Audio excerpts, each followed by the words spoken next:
Welcome back to the channel, ladies and gentlemen, and welcome to part 4 of Clive Barker's Nightbreed. Now, I've been running this here on the channel every Monday, Wednesday and Friday, so if you've missed part 1, then please do check it out down below in the description box. This is a limited run, and it also, as far as I'm aware, anyway, feeds into Nightbreed Hellraiser Jihad crossover, which I have actually done on the channel, and when this comes to an end, I will leave it linked down below as well.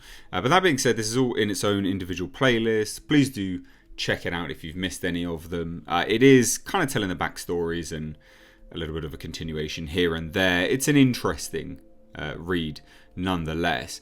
And again, remember, ladies and gents, those that want the Hellraiser stuff, I will go back to it. I can assure you this is a limited 12 issues. So let's dive right into it. We see Reverend Boone walking down the catacombs in Midian. Here we remember our fallen, but for every grave in Midian, a dozen lie rotting in the elements, carrion for scavengers, victims of murder at the hands of man.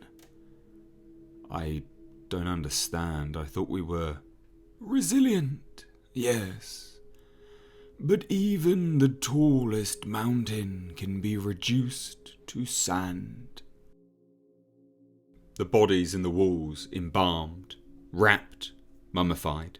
But I don't know, if you all pulled your strengths together, couldn't you do something, fight back? The notion of monsters becoming victims is almost comical to Reverend Boone, as he stands there next to demonic skulls.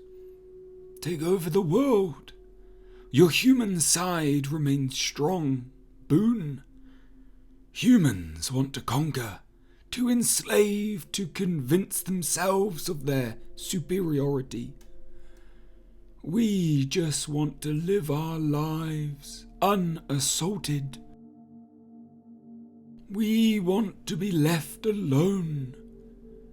And we flash back to the snake-like woman and the father. Take the child. No, you can't. I won't allow it. This child is a miracle. You think you could give him a life?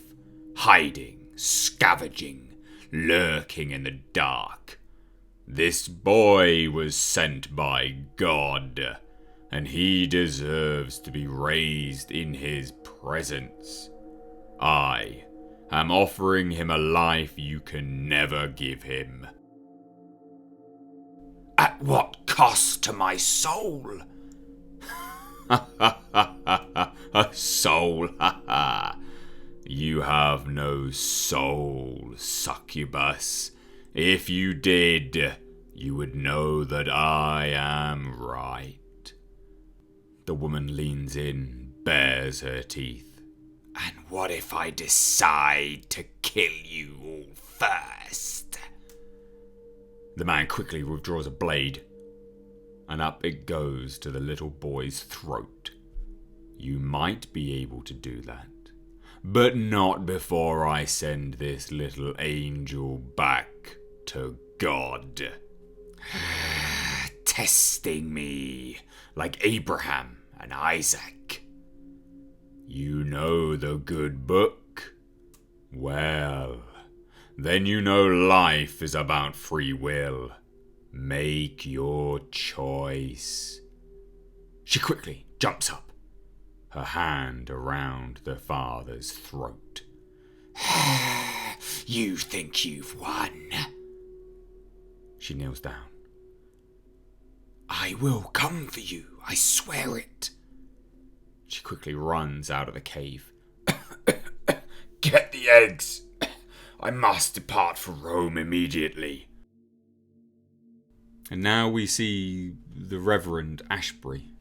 Will it ever end? He says, staring at scantily clad women. Sex, erotica.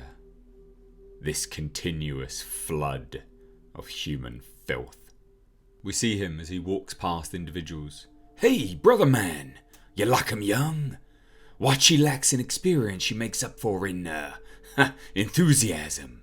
You know what I'm saying? They stink of sin. Hey, handsome. Looking for a date? Perversion. The boulder of evil just gets heavier and heavier each time it rolls back down.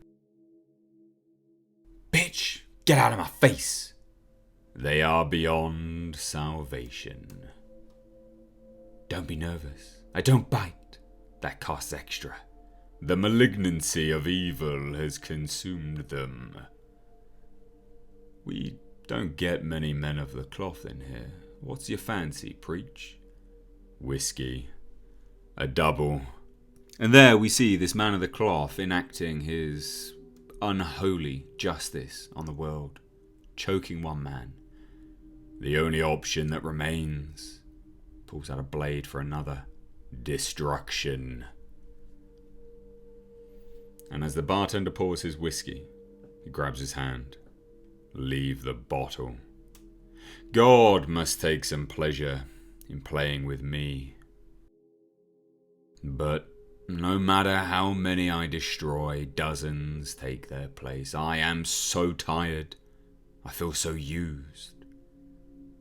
Sorry, preach, but we're closing up. The bartender pushes Reverend Ashbury's hand away. I am done. There in the mountains, the woman struggles against the cold, cold snow. There are few things stronger than a mother's love for her children. Facing despair that would kill one normally, a mother will fight for the lives she brought into this world.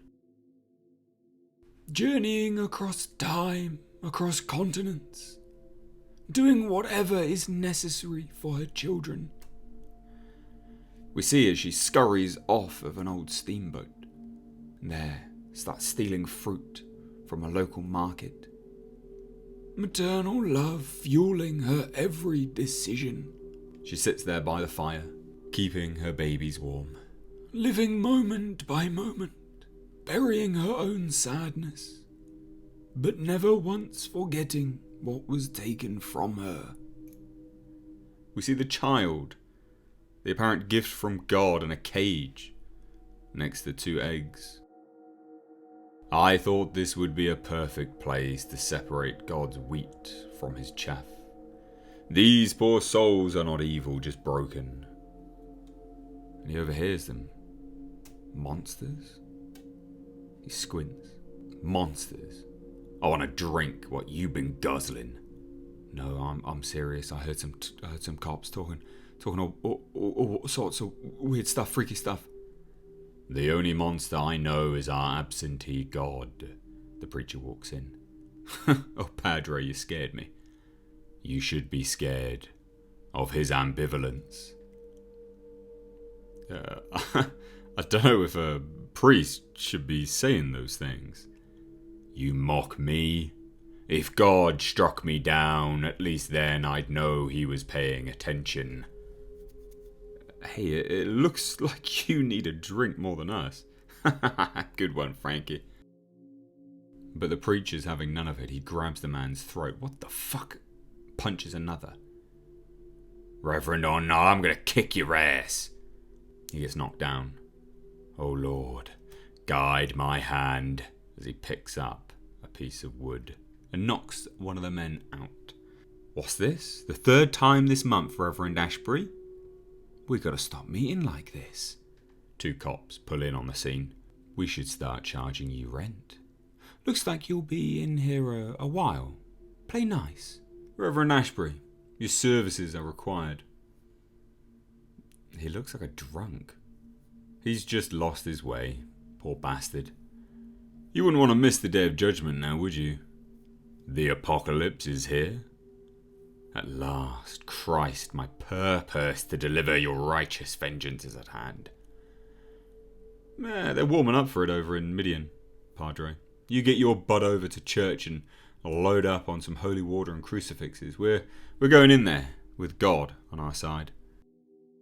We see a steam train, many carriages, one open, and a familiar hooded figure leaning out. her face covered, but the wind catches the cloth and rips it off. Oh, dear God above. The people are shocked. What are you? Oh my God. Saints preserve us. I mean you no harm. I am a mother. I am... You're a monster! A man pulls out a gun and starts shooting at the woman. There's nothing she can do. She has to jump from the train. And into the night the woman goes, carrying her babies. She finds a dump. She begins walking through and she sees carriages and fire. So she continues up to them. What have we here? Ah, you are a beauteous woman. What is your name? She turns. Not startled for some reason. Chocolate, she replies.